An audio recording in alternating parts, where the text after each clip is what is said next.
վարչական շրջանի Զորապի փողոցի այս հատվածից ֆոտոռեպորտաժ տեսանյութ ենք հրապարակել, թե ինչպես է այս դիտահորից օրեր շարունակ կեղտաջուրը դուրս գալիս ու հոսելով անցնում անգամ Երևանի 103 շտաբ օգնության կայանի գլխավոր մուտքի մոտով եւ ամբողջ տարածքը, այդ թվում շտաբ օգնության տարածքում տիրում էր գարշահոտ հակասանիտարական վիճակ։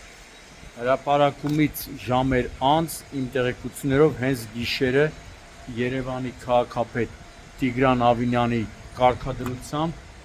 պատասխանատուները ժամանում են ու գիշերով սկսում են աշխատանքներ իրականացնել։ Հիմա տեսնում եք ամբողջությամբ վերացված է, չկա այն կեղտաջուրը, այն գարշահոտ վիճակը, գովելի է, որ բավականին օպերատիվորեն արձագանքել են, նույնիսկ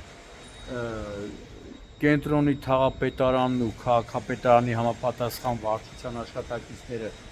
վիոլաջրի հետ մաքրել են այս տարածքը, խցանված դիտահորը բացել են, հետո կատարել են ճանապարհի լվացման աշխատանքներ։ Հիմա տեսնում եք ամբողջ տարածքում չոր, մաքուր, անգամ հոտ չի գալի։ Գովելի է, որ բավականին օպերատիվորեն Երևանի քաղաքապետի հանձնարարականը կատարեցին։ Եմ որ ասում որ անում եք, արեք էլի, սպասում եք զանգվածային լրատվամիջոցները նյութեր հրապարակեն, նոր սկսեք գործ անել։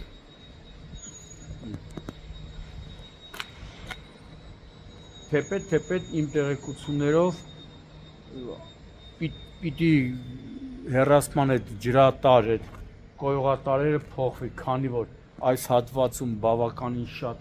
էլիտար բազմահարկ շենքեր են կառուցել, հիմա տեսնում եք այդ շենքերը եւ այս խողովակները շատ փոքր է, պետք է տեղադրվի ավելի մեծ, ավելի որ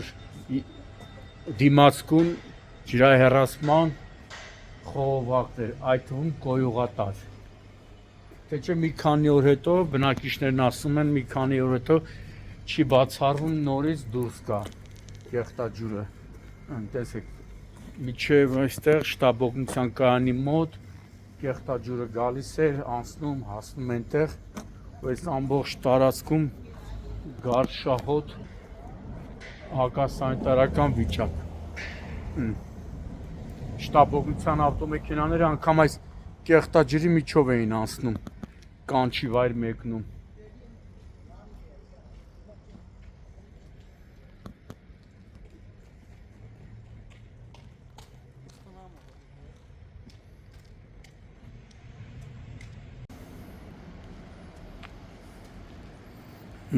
Տեսեք,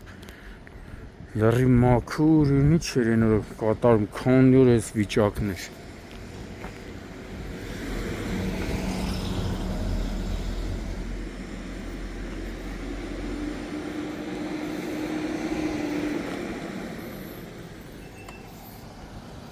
Լավա մաքրին են ահա որ վիճակը։